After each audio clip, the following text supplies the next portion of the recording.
Candidato, eu quero saber se o senhor vai levar a sua candidatura até o fim agora, em 2024. É a 15ª vez que eu respondo isso. Pois bem, quando eu ganhar a prefeitura, o cara vai me perguntar pela primeira vez, Datena, você vai renunciar? Exatamente. Se eu for subir a prefeitura, o cara, ao invés de perguntar se eu vou desistir, não, claro que vou até o fim.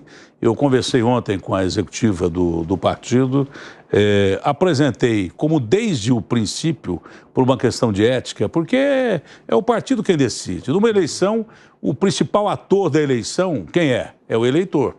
Depois é o partido, depois é o candidato.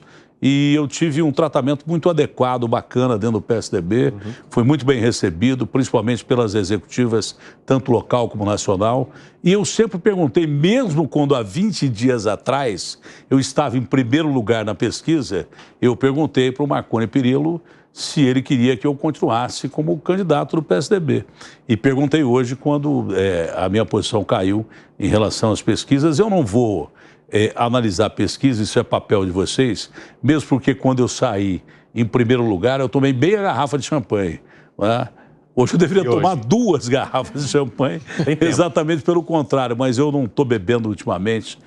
Só bebi aquele dia um pouquinho de champanhe porque comemorei. Então, se você comemora o primeiro lugar, você não pode reclamar de ter caído alguns pontos da pesquisa, alguns consideráveis pontos da pesquisa. Eu não posso reclamar, porque quando eu saí nessas mesmas pesquisas bem colocado, eu vibrei com isso. Não dá para contestar a pesquisa.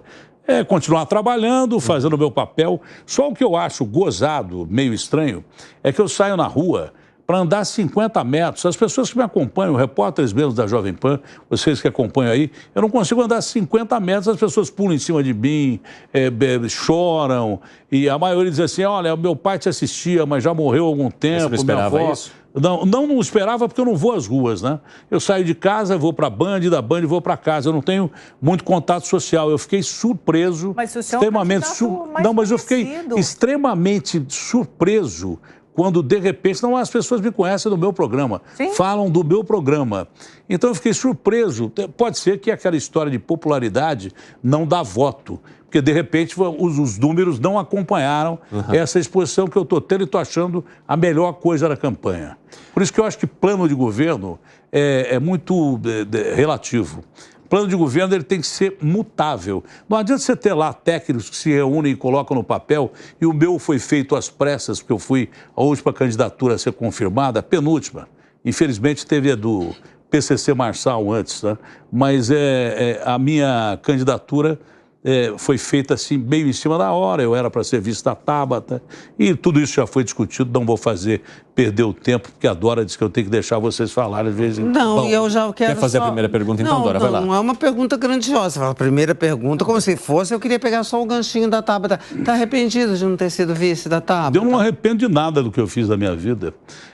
Quando a Tabata me convidou para ser vice dela, primeiro que eu já tinha uma impressão muito boa da Tabata, quando eu a conheci com o João, que eles me convidaram para almoçar.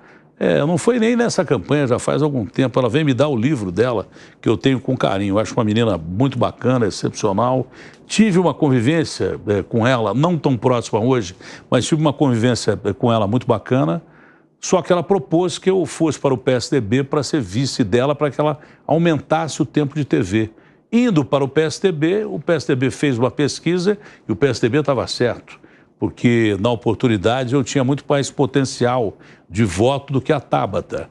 Como eu fui para o PSDB, eu tinha o direito cívico de escolher a posição que eu queria sair. Aí eu falei para a Tabata que iria ser candidato a prefeito. E, de fato, nas primeiras pesquisas eu cheguei a ficar em primeiro lugar. Agora, arrepender-se... Jamais, viu? Você não deve se arrepender de nada do que você faz. Só deve se arrepender do que você não faz. Vai lá, Amanda. Só para pegar desse ponto, ilustrar um pouco para o nosso telespectador, o nosso internauta, porque você começou nas pesquisas, né? Eu tô até a primeira Quest, por exemplo, de junho, você já chegou com 16%, né? Num patamar alto ali no primeiro pelotão. Subiu para 19% em julho, depois é que você começou a cair, 12%, 8%. Hoje, no Datafolha, você apareceu com 6. O que deu errado nessa estratégia? Porque você traduziu bem, era o seu potencial de voto ali no início, de alguma forma não se traduziu. Essa é uma pergunta muito difícil de responder. Quem tem que responder são vocês, que são analistas, né? A gente não pode, mesmo dentro da nossa autocrítica, eu tenho uma equipe, a própria Dora falou, excepcional de marketing. De ponta, né? Uma bela equipe. Sotelo, eu fui não muito bem no debate da Band, mas, pô, o debate da Band foi o suficiente para me derrubar 11 pontos, 9 pontos. Eu conversei com o Fernando Mitre, que é um dos mais especialistas, um dos maiores especialistas em política do país. Ele disse que nunca viu isso na vida. Então, é uma coisa fora da curva, eu não sei analisar. Agora, você vai falar assim, a pesquisa é desonesta, os caras estão pesquisando de uma forma errada. Eu acredito que não, eu acredito que tenha sido esse mesmo o resultado da pesquisa. E talvez alguém tenha mais capacidade para responder sobre isso do que eu. Eu, por exemplo, depois do debate da Band, que era uma coisa completamente extemporânea, que eu nunca tinha ido num debate. Na verdade, eu nem gostava de assistir debate, porque a maioria do que o cara fala no debate, ele não cumpre. O político vai lá, bota o plano de governo dele e ele sabe que não vai caber dentro do plano de governo, mas promete. Ah, eu tenho tanto para gastar com tanto e depois não promete. Tanto que esse prefeito que está aí não cumpriu nem 50% do que o Bruno Covas prometeu, entendeu?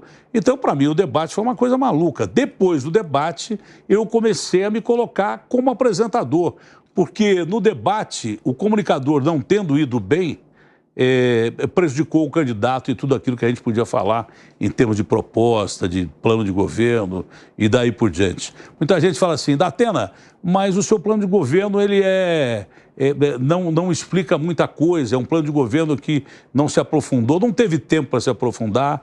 Eu tive poucas reuniões com os técnicos, alguns dos quais eu nunca vi na minha vida. Construída às pressas. Construída às pressas, porque a candidatura foi às pressas. É que ele não traz muitos números, né? Eu li o seu plano de governo, ele fala de propostas, mas não coloca os orçamentos. Sim, mas peraí, é o que eu ia dizer, eu estou aprendendo mais nas ruas, isso serviria de alento, porque eu estou aprendendo nas ruas mais do que eu aprendi com os técnicos nessas reuniões que eu tive. Uhum. Os técnicos são ruins? Não, pelo contrário. Mas quem sabe de povo é povo. Quem sabe de problema de povo é povo. Dessas andanças que eu estou fazendo pela rua, eu estou aprendendo pra caramba sobre os problemas do povo. Um exemplo é Jacopé. Mas você falou tanto deles a vida inteira, como que você está aprendendo sobre os problemas do povo? Cara, porque é uma diferença enorme você falar da televisão, do rádio, sobre o problema de alguém, e você não fica focado exatamente só naquilo. Um programa como o meu de 3 horas e meia, por exemplo, você entra com 40, 50 pautas de matéria. Entendeu? O programa de rádio são 2 horas. Às vezes você enfoca um assunto ou não. Na rua, você tem um contato com o cara que está ali dentro da enchente, você tem um contato com o cara que está ali com um ônibus que não vem. E aí o cara começa a te dar a explicação do que acontece ali. E às vezes a explicação que o cara dá é muito mais viável que o técnico. De repente eu não sabia que o cara vai para a UBS... para conseguir marcar um encontro com um especialista é uma dureza. Mesmo porque a maioria das pessoas não sabe mexer em telefone celular. Para conseguir um exame, o cara consegue o exame e, de repente, ele não sabe o resultado do exame em 6 meses. E a porta de entrada para o sistema de saúde, a UBS, por isso que a gente quer botar o UBS funcionando 2 horas a mais. Até às Se 9, possível, né? Também meio período no sábado, porque doença, isso eu sei o custo, são 600 milhões. Aí você vai correndo atrás e pergunta para os nossos publicitários, quanto custa fazer isso? Porque nós temos que fazer isso. Aí levantaram, 600 milhões. O cara que procura UBS, vai em 5 UBSs, de repente consegue uma consulta, marca o exame não vem, a pessoa morre, já aconteceu de ouvir isso das pessoas que falam ali do seu lado. A pessoa morre sem saber o que tinha.